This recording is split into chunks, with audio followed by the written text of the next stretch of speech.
നമസ്കാരം. പാകിസ്ഥാൻ്റെ രാഷ്ട്രീയ ചരിത്രം പരിശോധിച്ചാൽ തീർച്ചയായും അതിൽ പലയിടങ്ങളിലായി മിലിറ്ററി അട്ടിമറികൾ, അതായത് സൈനിക അട്ടിമറികൾ നമുക്ക് കാണാൻ സാധിക്കും.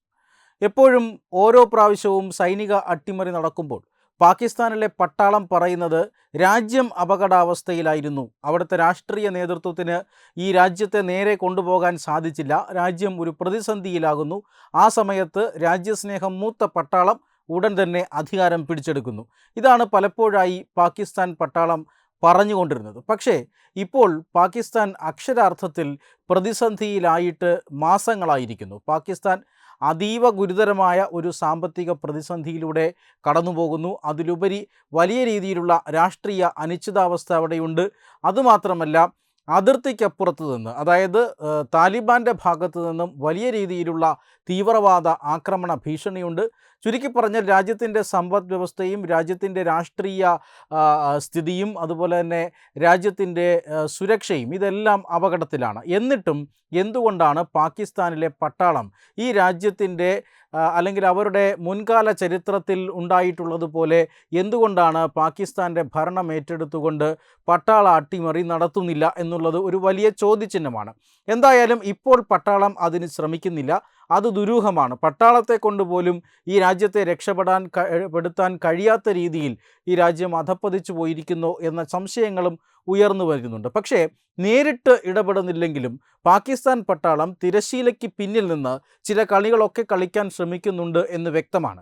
അതായത് പ്രധാനമന്ത്രിയായിരുന്ന ഇമ്രാൻഖാനെ ആ സ്ഥാനത്ത് നിന്ന് പുറത്താക്കിയത് മുതൽ അത്തരത്തിലുള്ള ചില സൂചനകൾ നമുക്ക് കാണാൻ സാധിക്കുന്നുണ്ട്. ഭരണപക്ഷത്തുണ്ടായിരുന്ന ചില MLA-മാരെ കൂറുമാറ്റിച്ച് പ്രതിപക്ഷത്തെത്തിക്കുകയും പിന്നീട് പ്രധാനമന്ത്രിക്കെതിരെ അവിശ്വാസം കൊണ്ടുവരികയും ആ അവിശ്വാസ പ്രമേയത്തിൽ പ്രധാനമന്ത്രിയായിരുന്ന ഇമ്രാൻഖാൻ പരാജയപ്പെട്ട് പുറത്തു പോവുകയാണ് ഉണ്ടായത്. പക്ഷേ പാകിസ്ഥാനിലെ ജനവികാരം അത് ഇതിന് എതിരായിരുന്നു. പാകിസ്ഥാനിലെ ജനങ്ങൾ എപ്പോഴും ഇമ്രാൻഖാന് ഉറച്ച പിന്തുണ കൊടുത്തുകൊണ്ടിരുന്നു. പക്ഷേ പാർലമെൻറ്റിലെ ചില നമ്പർ ഗെയിമുകളുടെ അടിസ്ഥാനത്തിലാണ് ഇമ്രാൻഖാൻ പുറത്തു പോകുന്നത്. അതുകൊണ്ട് തന്നെ ഇമ്രാൻഖാന് അന്നു മുതൽ തന്നെ വലിയ ആത്മവിശ്വാസമുണ്ടായിരുന്നു. ഒരു തെരഞ്ഞെടുപ്പ് നടന്നാൽ, ഒരു സുതാര്യമായ തെരഞ്ഞെടുപ്പ് നടന്നാൽ അതിൽ തനിക്ക് ജയിച്ച് കയറാം എന്ന് ഇമ്രാൻഖാന് വലിയ ആത്മവിശ്വാസം ഉണ്ടായിരുന്നു. അത് സൈന്യത്തിന് അറിയുകയും ചെയ്യാമായിരുന്നു. അതുകൊണ്ട് തന്നെ പിന്നീട് നടന്ന ചില പ്രവിശ്യ തെരഞ്ഞെടുപ്പുകളിൽ ഇമ്രാൻഖാൻ്റെ പാർട്ടി മൃഗീയ ഭൂരിപക്ഷത്തോടെ വലിയ വിജയം നേടിയിരുന്നു. ഇത് സൈന്യം കൃത്യമായി മനസ്സിലാക്കുകയും പിന്നീട് ഇമ്രാൻഖാനെ പൂട്ടാനുള്ള പല വിധത്തിലുള്ള മാർഗങ്ങൾ അത് നടത്തുകയും ചെയ്തു എന്നുള്ളതാണ്. ഇമ്രാൻഖാനെ പലതരത്തിലുള്ള കേസുകളിൽ കുടുക്കുന്നു.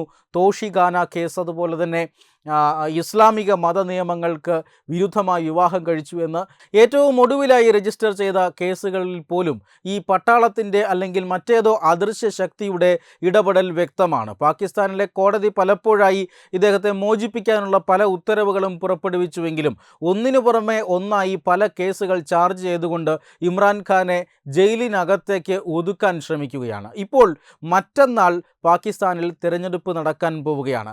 ഒരു കെയർടേക്കർ മന്ത്രിസഭയുടെ കീഴിലായി കഴിഞ്ഞു പാകിസ്ഥാൻ്റെ ഭരണം. ഇന്നലെയോടുകൂടി പ്രചരണം അവസാനിച്ചു കഴിഞ്ഞു. ഇനി ഇന്നും നാളെയും നിശബ്ദ പ്രചരണമാണ്. പിന്നീട് വോട്ടെടുപ്പ് നടക്കുന്നുണ്ട്.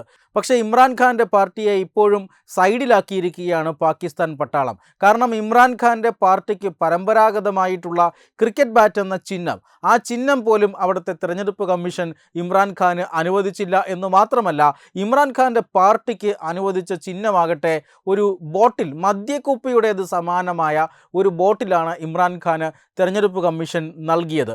ഇത് അവിടുത്തെ സ്ത്രീജനങ്ങൾക്കിടയിൽ വലിയ പ്രശ്നമുണ്ടാക്കുന്ന ചിഹ്നമാണ്. മദ്യത്തിൻ്റെ ബോട്ടിൽ പാകിസ്ഥാനെ സംബന്ധിച്ചിടത്തോളവും അല്ലെങ്കിൽ അവിടുത്തെ സ്ത്രീകളെ സംബന്ധിച്ചിടത്തോളവും വലിയ പ്രതിഷേധമുണ്ടാക്കുന്ന ഒരു കാര്യമാണ്. അതുകൊണ്ട് തന്നെ ആ ബോട്ടിൽ എന്ന ചിഹ്നം അത് സ്വീകരിക്കാതെ തന്നെ പാകിസ്ഥാനിലെ ഇമ്രാൻഖാൻ്റെ പാർട്ടി, ആ പാർട്ടിയിലെ സ്ഥാനാർത്ഥികളെല്ലാം തന്നെ ഇപ്പോൾ സ്വതന്ത്ര സ്ഥാനാർത്ഥികളായിട്ടാണ് മത്സരിച്ചു കൊണ്ടിരിക്കുന്നത്. ഇത് തീർച്ചയായും ഒരു വലിയ പ്രശ്നം തന്നെയാണ് പാകിസ്ഥാനിൻ്റെ മുൻ പ്രധാനമന്ത്രി ഇമ്രാൻഖാനെ സംബന്ധിച്ചിടത്തോളം. പാകിസ്ഥാൻ്റെ മുൻ പ്രധാനമന്ത്രി ഇമ്രാൻഖാന് ലഭിക്കാവുന്ന ജനപിന്തുണ, ആ ജനപിന്തുണയെ പരമാവധി ചില കുടില തന്ത്രങ്ങൾ ഉപയോഗിച്ചുകൊണ്ട് ഇല്ലാതാക്കുകയാണ് ഇവിടെ പാക് പട്ടാളം ശ്രമിച്ചിരിക്കുന്നത് എന്ന് വ്യക്തമാണ്. രാജ്യത്തിൻ്റെ തെരഞ്ഞെടുപ്പ് കമ്മീഷനെയും രാജ്യത്തിൻ്റെ കോടതികളെയും ഒക്കെ ഇത്തരത്തിൽ സ്വാധീനിക്കണമെങ്കിൽ തീർച്ചയായും അതിന് പിന്നിൽ ഒരു വലിയ ശക്തി ഉണ്ടാവണം. ആ ശക്തി മറ്റാരുമല്ല, പാകിസ്ഥാൻ പട്ടാളം തന്നെയാണ് എന്ന് ലോകം തന്നെ വിലയിരുത്തുന്നുണ്ട്. വലിയ വലിയ അഴിമതി കേസുകളിൽപ്പെട്ട് വിദേശത്തേക്ക് നാട് കടത്തിയിരുന്ന പാകിസ്ഥാൻ മുസ്ലിം ലീഗിൻ്റെ നേതാവ് നവാസ് ഷെരീഫിനെ ഇപ്പോൾ പാകിസ്ഥാനിലേക്ക് തിരിച്ചെത്തിച്ചിട്ടുണ്ട്. അതുകൊണ്ട് തന്നെ തെരഞ്ഞെടുപ്പിൽ നവാസ് ഷെരീഫിൻ്റെ പാർട്ടി വിജയിക്കും എന്ന് തന്നെയാണ് ഇപ്പോൾ കരുതപ്പെടുന്നത്. കാരണം പാകിസ്ഥാനിലെ മുൻ പ്രധാനമന്ത്രി ഇമ്രാൻഖാൻ്റെ പാർട്ടിയെ വല്ലാത്ത രീതിയിൽ പല രീതിയിൽ ഇപ്പോൾ പാകിസ്ഥാൻ പട്ടാളം കുടുക്കിയിരിക്കുകയാണ്.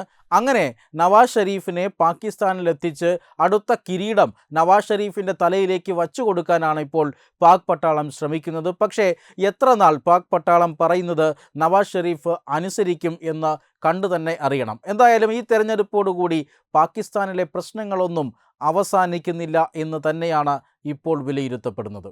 വെബ് ഡെസ്ക് തത്വമൈ ന്യൂസ്. ദിഗന്ത റിസോർട്ട്, അഹമ്മദാബാദ്, ഗുജറാത്ത്.